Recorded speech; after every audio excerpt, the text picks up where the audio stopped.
Welcome everyone, and thank you for joining today. The title of today's webinar is Automating SOD Control Monitoring across your application landscape. Our presenters today are Ryan Quinones and Anand Koti. My name is Stephanie Anderson. I'm the Global Webinar Manager here at PathLock. But before they introduce themselves, I'd like to go over a few housekeeping items. If you cannot hear this audio, click on Preferences and then Audio. From there, you can check to see if you're using the appropriate audio device. You can also click on the Play Sound to check if you can hear the sound coming from your speakers. There will be a Q&A session following the presentation, so please type any questions into the Q&A chat box for our speakers to answer at the end of the event. To prevent background noise, everyone is on mute. And with that, I'll turn the time over to Anand and Ryan to introduce themselves. Thanks, Stephanie. Thank you, everybody else, for being here today. My name is Ryan Quinones. I'm a Senior Product Marketing Manager here at PathLock. I'm responsible around the access governance side. I'm joined here by Untitled Chapter. Nan, would you like to say hello? Hello, everyone. Thanks for joining this webinar. This is Anand Koti. I'm the Director of Solution Engineering at PathLock. Been with the company for a little over 2 years and been in the security industry for the last 15 years. Thanks, over to you, Ryan. Sure thing. All right. So before we jump into everything, we got to do the obligatory company overview so you know who we are. So our company is PathLock, and we are the market leader in application security and controls automation. And we've got a broad set of customers, partners, some of the best known brands in the world and technology providers all around. Really, one of the things we pride ourselves on is the broad application support we offer here. And something unique about us is we offer both native and cloud-based solutions for your ERP and critical business applications. We've topped over 500 employees worldwide and really reaching into the thousands of customers. So I'm really happy here to bring PathLock forward and talk to you guys a bit about what we're all here for.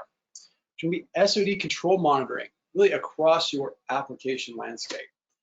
So we've seen things change, and how quickly you identify your risks, your SOD risks, most importantly, has become vital for compliance purposes, for managing fraud, everything under the sun.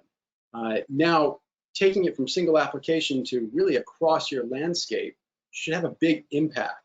So today, we're going to run through how to identify some of these potential SOD risks within your single application and across business applications, the impact of being able to automatically monitor, sample 100% of the transactions, really only reviewing exceptions, what that means, as well as being able to quantify these violations.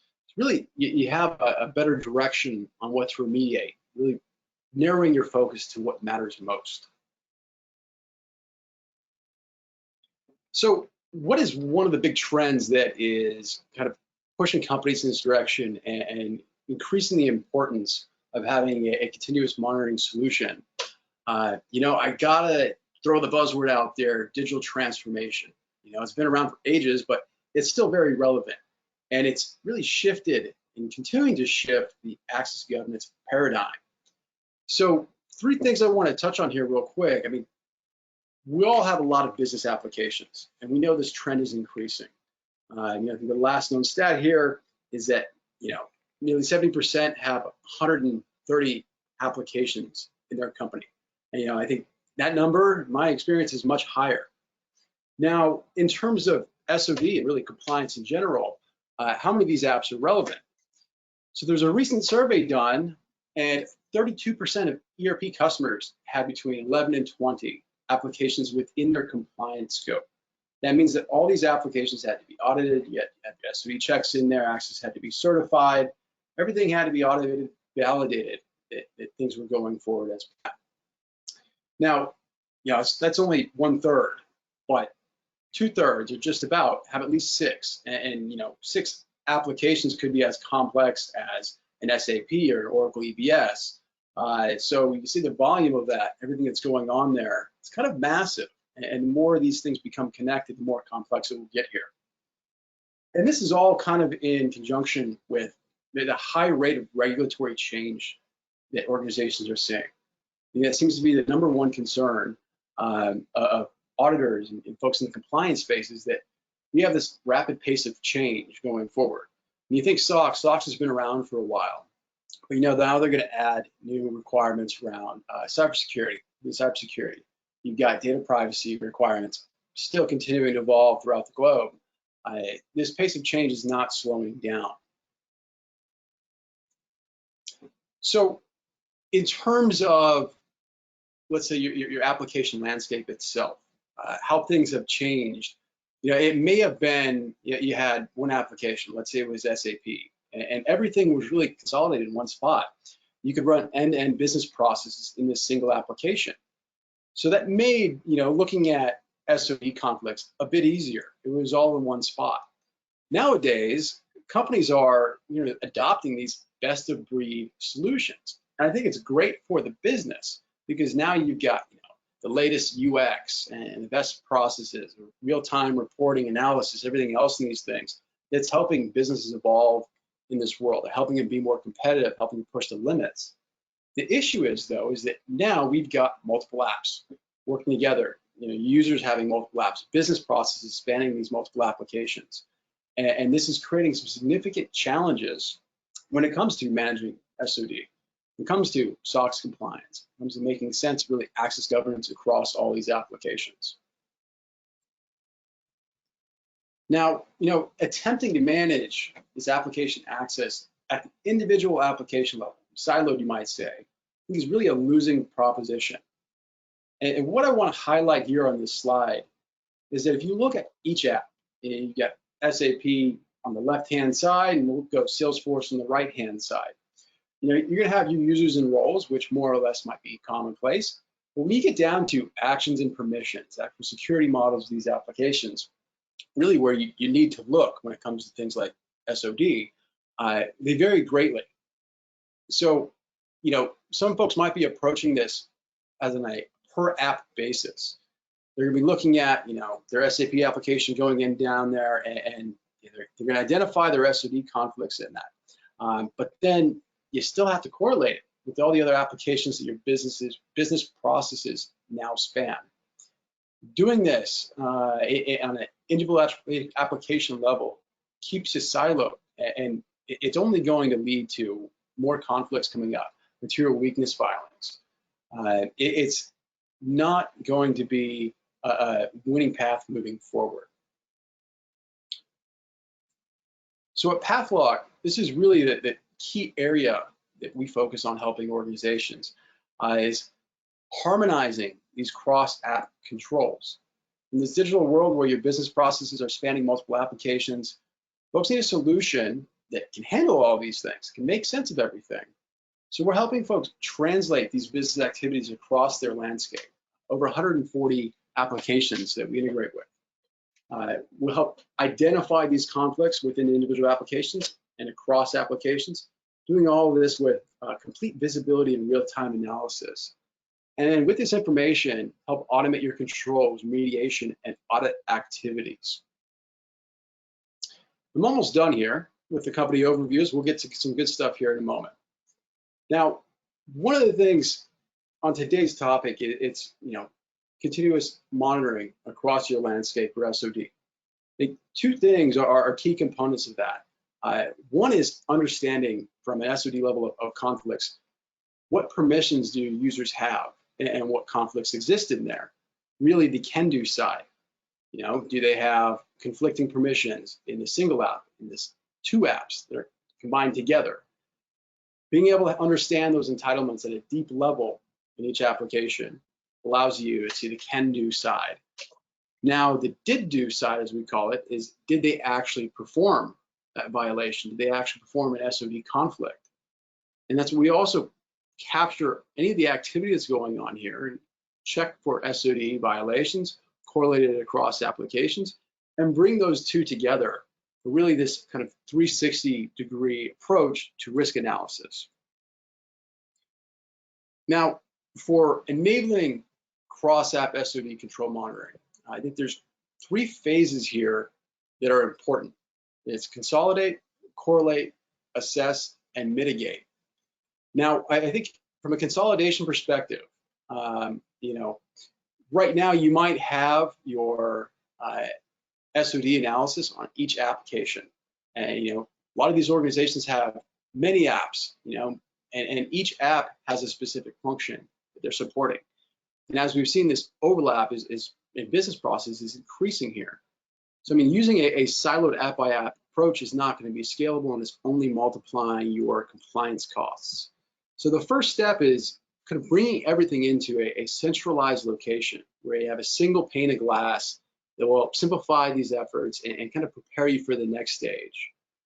Now, on the correlation stage and assess and mitigate stage, I want to invite Anand to jump on here and we kind of discuss these 3 approaches or 3 pillars to cross-app control monitoring here. Sure. Correlation, really making sense of everything here. Anand, what's your take on the correlation part? Yeah, so one of the things that when I talk to prospects, they always talk about things that are impossible for them to do manually, right? A lot of things that Ryan has been talking about, automation, is done manually by large organizations. So when you're looking at things in an isolated basis, like you're looking at, oh, here is my Oracle EVS system or SAP system. What are the activities that are tied to SOD conflicts? To some extent, you can do it manually, fine. But if you have multiple different apps, that's a challenge by itself. And if you're doing it in a silo basis and you don't have a centralized view, that's where the consolidate piece comes into life. That's what Ryan was highlighting about. The correlate piece, is when you have multiple critical business applications and your critical business processes are running on it, there's always a blind spot. And 9 out of 10 customers come back and say, you know what, I create something in one system and then I process something else in a different system. And, then that is an SOD conflict, that it's a high risk activity. And there's no way for me to do it when I look at it in isolation, and looking at this system in isolation. This is where the correlation part, or cross app SOD risk, what we call it as, comes to life. That's great, yes. Real quick, I just have a question. It's almost like if you are doing this manually, that's a limiting factor, obviously. So let's say you do have somebody trying to commit fraud, or even a breached account going in there and realize that there's cross-app conflicts that can be exploited. These bad actors are literally just kind of outsmarting the system. They're moving faster than an organization can actually manage their risks if you're not being able to correlate with some sort of automated solution. If they have spent enough time on the applications within the organizations, they exactly know how to game the system, right? So it's important to make sure you have controls in place that can identify these blind spots. That's where Pathlock can help as well. But and then you have assess and mitigate. You want to talk about it, Ryan? I think you're much more the expert there, seeing this firsthand. Assess and mitigate. Please dive in. Look, we've consolidated, we've correlated. We know what the conflicts are. How do we take care of this? So one of the things that we hear is that first thing is single pane of glass is by itself is a huge advantage. And then we're saying we'll uncover the blind spots if there's a cross-app SOD. Now, the other thing is that there's always this exception. So this person has this conflict of roles, but you business really don't want to interfere with the usual business, right? They don't want to interfere with the conflicting roles that the user has, because they think the user is going to do the right thing for the company. But guess what? When this insider tries to do a malicious activity where he tries to do violations, right? So far we talked about the can do part of it, and this is where the did do part of it comes to life. When this person does violations, what we do is we try to uncover those violations and present it to you. Now, you might be surprised. There could be users who might be performing violations in your system landscape, and that's great that you get visibility. But one person who's doing 50 violations versus the other person doing one violation, it's important to also attach the dollars associated with this risk quantification, what we call it as, associating the risk. Uh, Identifying the risk is one thing, associating the risk impact is also equally important. This is where risk quantification comes into play, so that you can prioritize. You don't need to worry about the guy who's performing 50 violations, but you need to be more worried about the guy who's performing 2 violations, but the dollar impact for the business is heavy. So in that way, we can give you a more detailed insight in the D2 part of it as well. Right, man. I really appreciate some of the insight in here. It was so good. I'm actually going to turn it over to you now to walk us through a little bit more of the platform and then jump into a demo in a bit. Let you go ahead and move on to the next slide here. All right. So far we talked about all the great things that the platform can perform. That now I just wanted to highlight a few things about how this magic works. So the way things work is that, as you could see on the screen, you have these applications on the left-hand side. What we do at PathLock is we've been in the industry for the last 15 years, and one of the core competency that we have is integrating into applications. So what we do is we integrate into apps. We pull the data from these applications. When we say pull or extract the data from these applications, we have different jobs that run behind the scene that pull this information. And what we create is a digital identity of the user. So let's assume you have a user who's been using 10 different apps. You will know all the 10 different apps this user has, what roles and responsibilities and duties are the entitlements that are assigned to this particular user, and also the identity information as well, like what job role he is in, what title it is, who's a manager, what location is working for, what BU is working for, business unit is working, and all this information as well. So when we sync up this data, that's exactly what we are trying to pull. We also give out-of-the-box SOD risk. We have a large set of applications that we can support. We have 140 different applications that we support today, and we do have a concept of campaign. So far, this is like the foundation. We pull the information. We provide you out-of-the-box SOD controls. That includes both in-app and cross-app, the blind spot that we talked about. And then what we have is we have a concept of campaign. Campaign is nothing but a job. You come in, you create a campaign, and within the campaign, you can say, you know what, I want to select subset of population. When we talk to large organizations, we're talking about tens and thousands of users. Doing an SOD risk analysis, when you ask this organization how do they do they do it once a quarter, and they do it for everyone at once, right? They don't take any exceptions there. But what we provide is you can select subset of population within tens of thousands of population that you have and say, you know what, I want to run a campaign for users who are in North America, who have sales title, who is reporting to X manager, and you can go however granular you want because we have the attributes of the users. And once you create the campaign with those attributes, you get a subset of users, and you have workflows that will trigger based on the campaign design that will take these users to a reviewer. And reviewer can look at the information that has been provided to him with all the SOD conflicts of these users and the attributes of the users and everything that needs to be looked into. And he can either remediate or mitigate. Remediation is saying, you know what, this doesn't make sense. I want to take this access off. It's all fine. Then it's handed off to a ticketing system. We can also mitigate the access. That means, yes, this person should have access, but guess what? I want to make sure I want to monitor this user going forward. So you can also mitigate this user for a certain period of time. You can also put timelines around it as well. And every action that is performed in the platform is audited. And if your internal auditor or external auditor start tapping onto your door of what kind of SOD risk analysis that you have performed, you can give the reports to them. And this can be customized to your needs as well. Now, one thing I want to make sure you underline the fact is that from end to end, this platform is automated 80%. So pulling the data is the jobs are scheduled. So there's nothing you should be doing. The SOD controls I mean, the chances of your SOD controls being updated daily is not going to happen. Once a quarter might be one or two here and there, but we do provide SOD control repository. And the digital identity of this user is also automatically populated based on the jobs that have been pulling this information.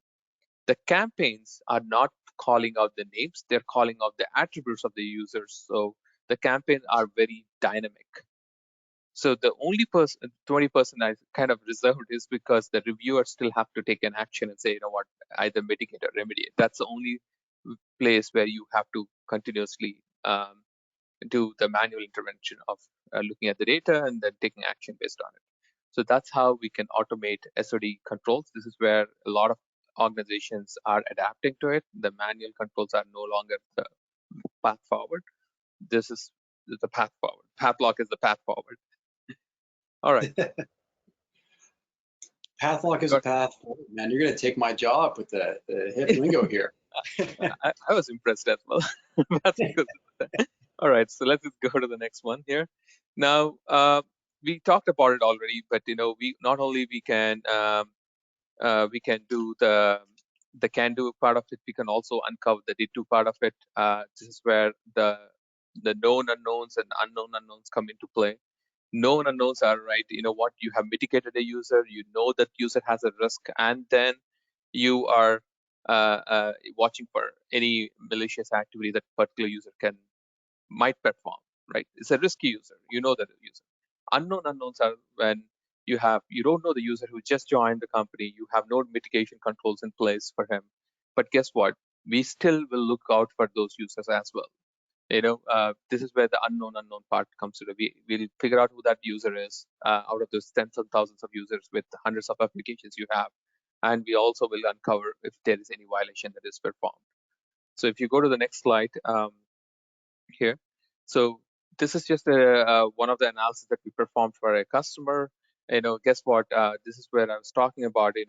There could be there are 221 users performing multiple violations, but the dollar amount that they have that associated with this particular 221 users who have conflicts is 600.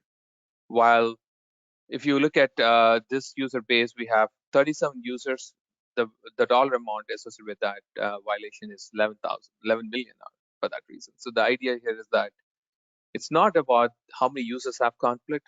What they're doing within the platform is the next level of innovation that you have to be focusing on. So with that, I will also jump into the demo here to show you guys a glimpse of the platform. Obviously, if you have more questions or I'm more than happy to give you guys a one-on-one session after this. So let me just jump here.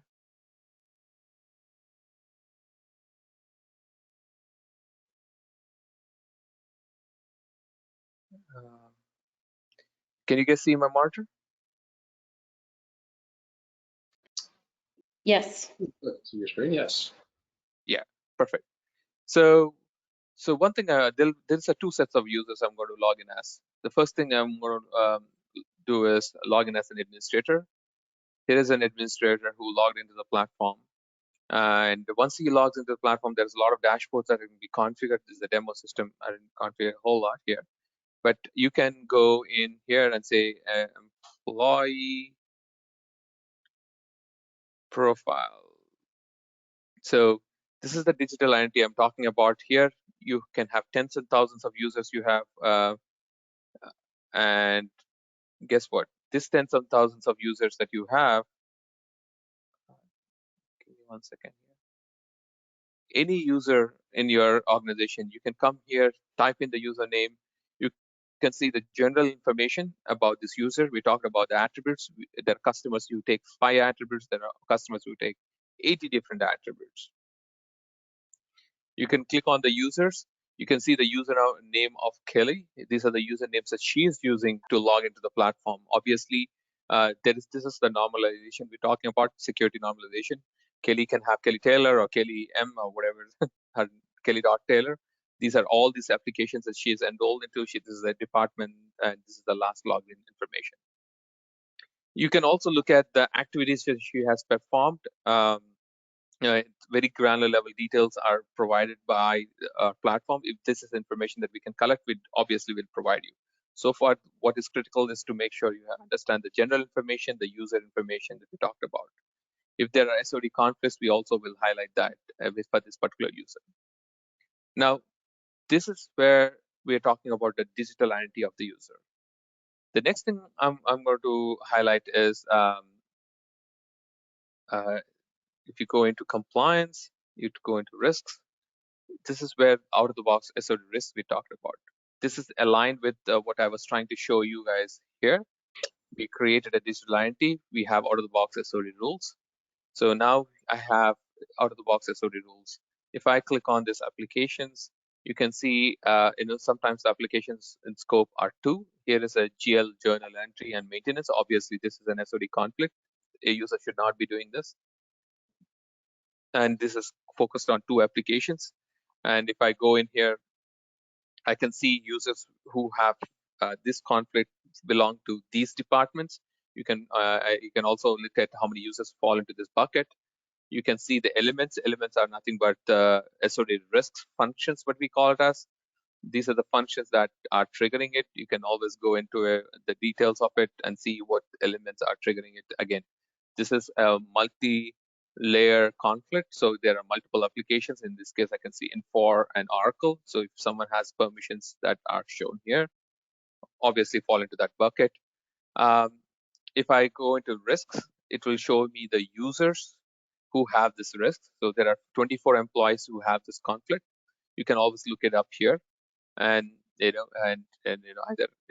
take an action on this thing, or you can go into the details and see more depth into why this person has that kind of conflicts.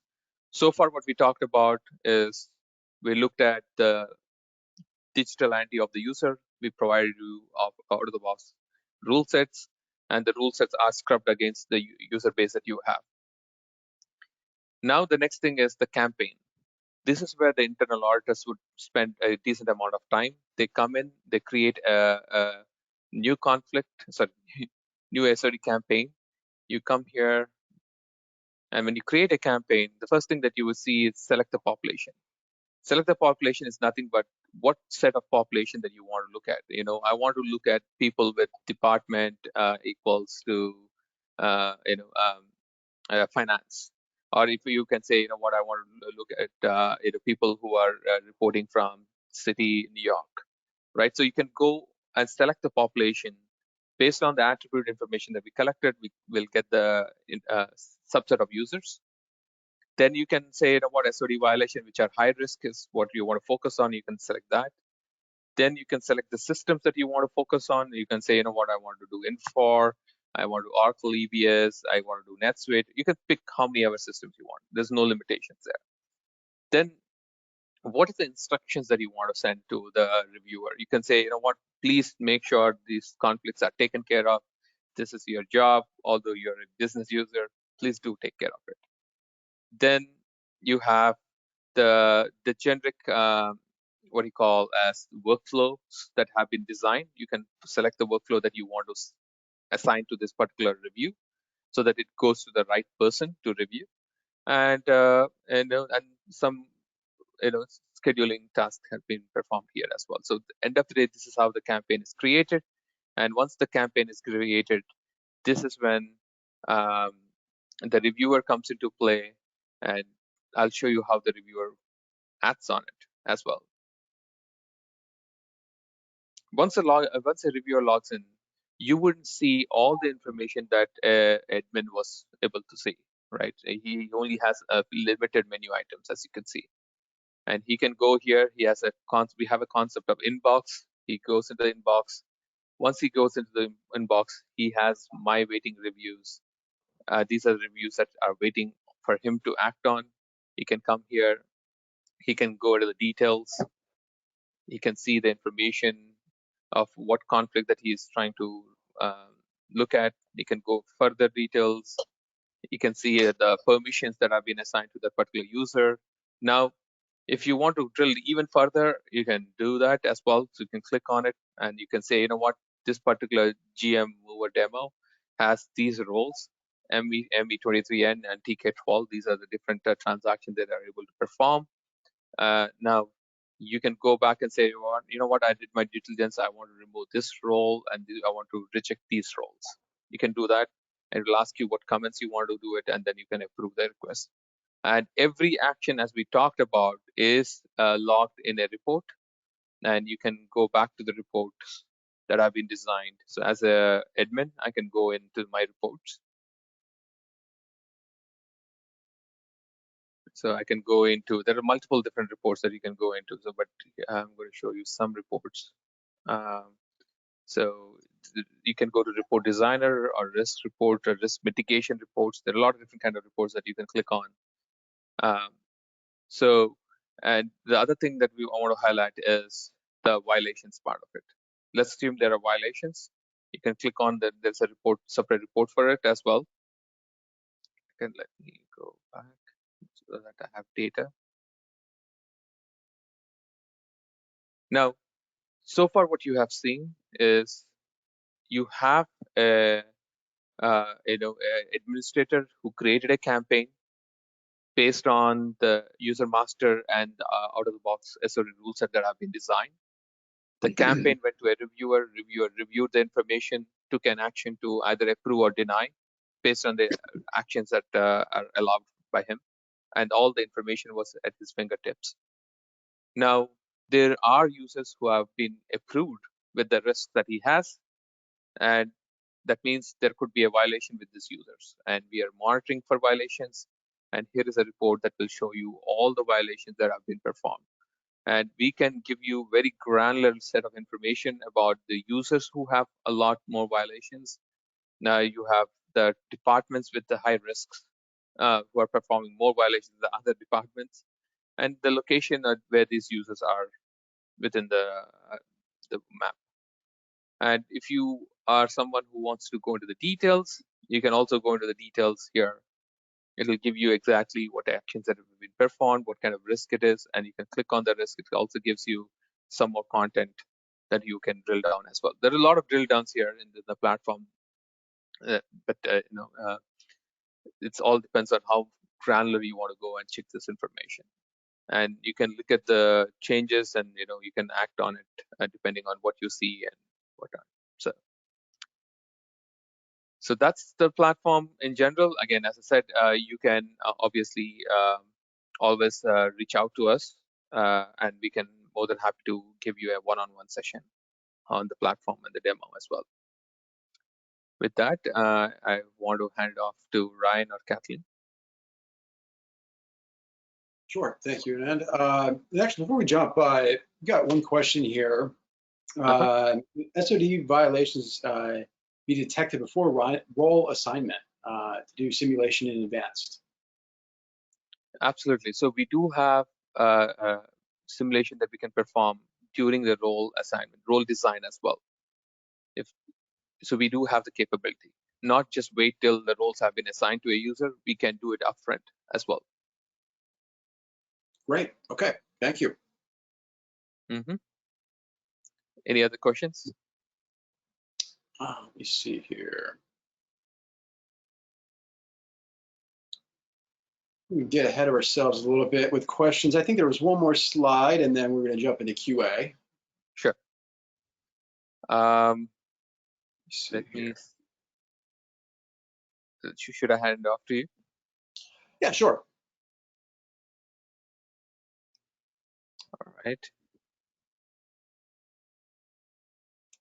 Sorry about that. Let me get the screen going here.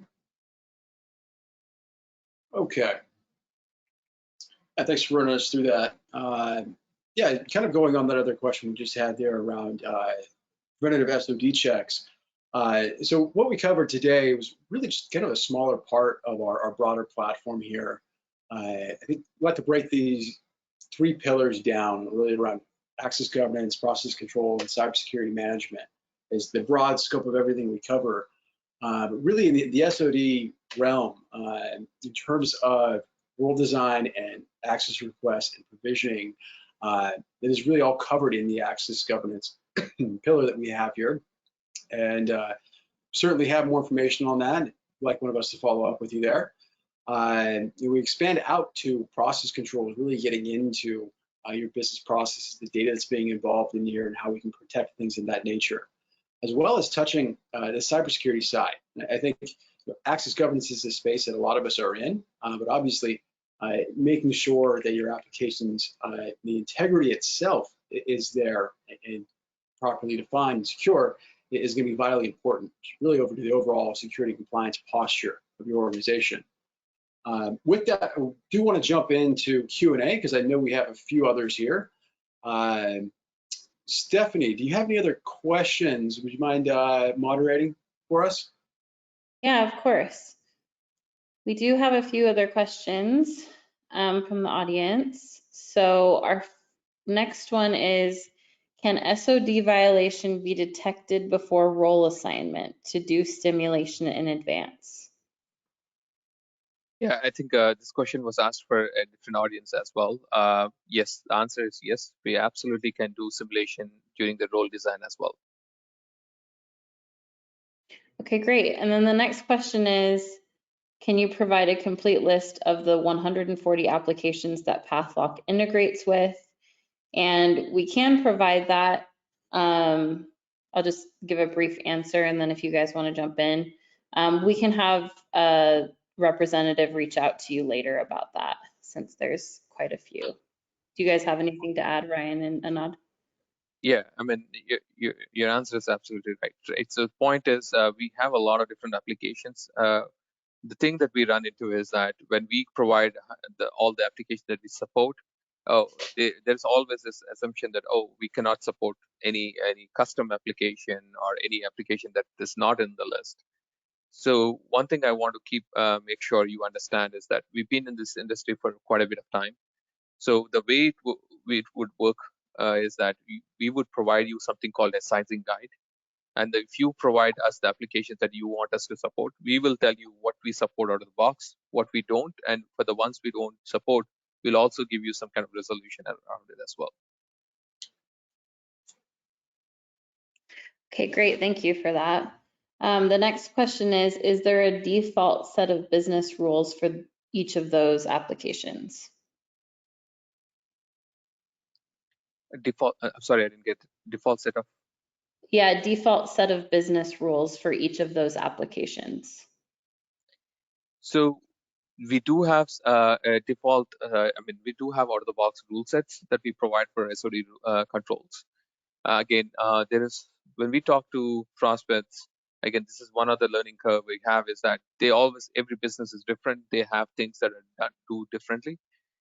Most importantly, around the cross-app SOD controls, the thing that we think is a cross-app SOD control might not be the process that you might be following. So it's always important for us to work with you to get to the point where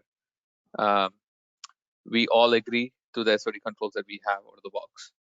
So, but yeah, we do have a list. We do have a repository. You can always pick and choose and can go blanket with that, or we can always work with you to build one which is very customized to your needs. Okay, great. And then the next question is, how does this differ from the functionality provided by ERP built-in control module, e.g. SAP's GRC? Good question. So SAP GRC is limited to SAP applications, not all SAP applications, but native SAP applications. But if you go to SAP now and ask them how about custom, homegrown apps or custom apps or any apps that are non-SAP, how do you support it? They do suggest a solution called SAP AVM or RA. These are the products that are supported by PathLock. So their SAP brands them as SAP AVM and RA, but underneath it is all PathLock. So end of the day, you will end up with PathLock. So we build the connectors for them, and we end of the day, you use GRC and access control to, or GRC for that reason, to view all these conflicts. But underneath this capabilities, it's all PathLock. We are a solution extension partner with SAP. Okay, great. I think we covered all of the questions. Oh wait, we have a few more. Sorry that I didn't see.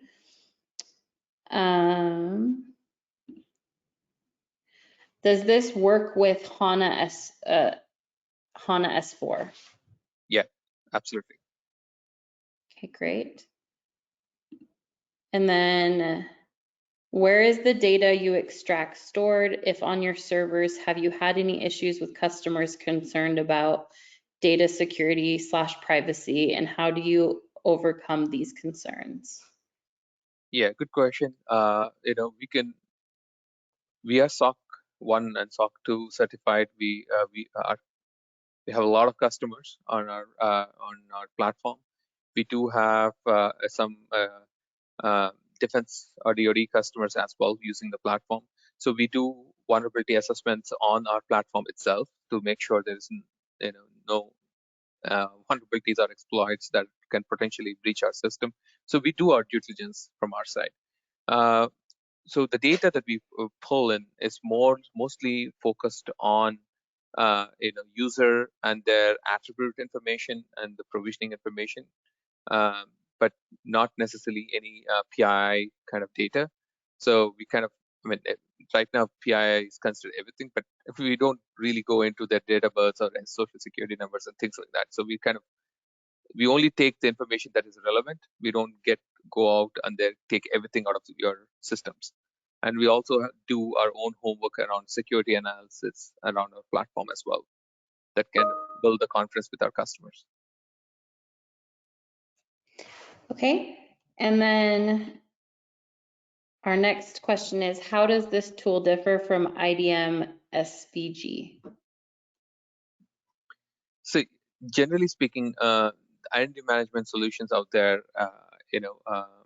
are primarily focused on making sure, oh, here is the user, here is the access that we need to provide. But guess what? There are a lot of identity management solutions that also we complement right now in the market. The way we complement, if you already have an IDM, I wouldn't say take it off and plug Pathlock in.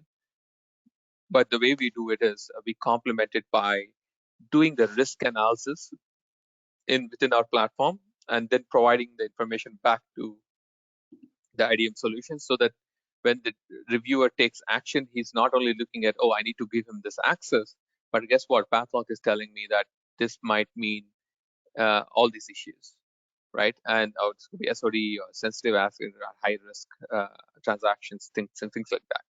So the point is the IDM solutions are not looking at the risk lens, so we complement them. So that's how we're different.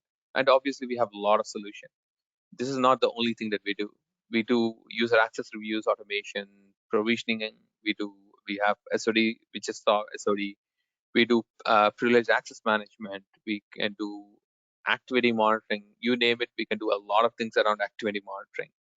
And for SAP applications, we have a lot more that we can do. We can do vulnerability assessment, code scanning, transport scanning. I don't know if you heard the news, but we have merged with 6 other companies or 7 other companies as of today, and we have a lot of solution or product to offer to our customers. So if you want to understand what other things that we can do or capable to do reach out to us. I can give you an insight into it as well. Okay, thank you so much, Anand, and thank you, Ryan. I know there were a lot of questions today, so if we didn't get to your question, we'll make sure that a representative reaches out to you to answer those. But we're going to wrap up the Q&A for now. We have a few announcements to go over. The first announcement, we just have a few upcoming webinars. The next SAP webinar that we have coming up is Thursday, September 15th at 10 a.m. Central Daylight Time, and that's how to enhance and extend SAP role-based controls. And then we have another webinar coming up for another one of our products, Streamline PeopleSoft Provisioning and Gain Process Efficiency, and that's on Thursday, September 29th at 1 p.m. Central Daylight Time. We often announce our webinars on our LinkedIn page or through our emails, so if you want to register for those and continue to get the updates, please join our email list or our social media channels. And with that, I just wanted to say thank you very much, and we appreciate you attending this webinar, and we hope to see you at future events. Fantastic. Thank you, Stephanie. Thank you, Nan. Thank you to everybody who attended, and really especially for all the questions. Be sure to follow up the ones we didn't get to. All right. Thanks, everybody.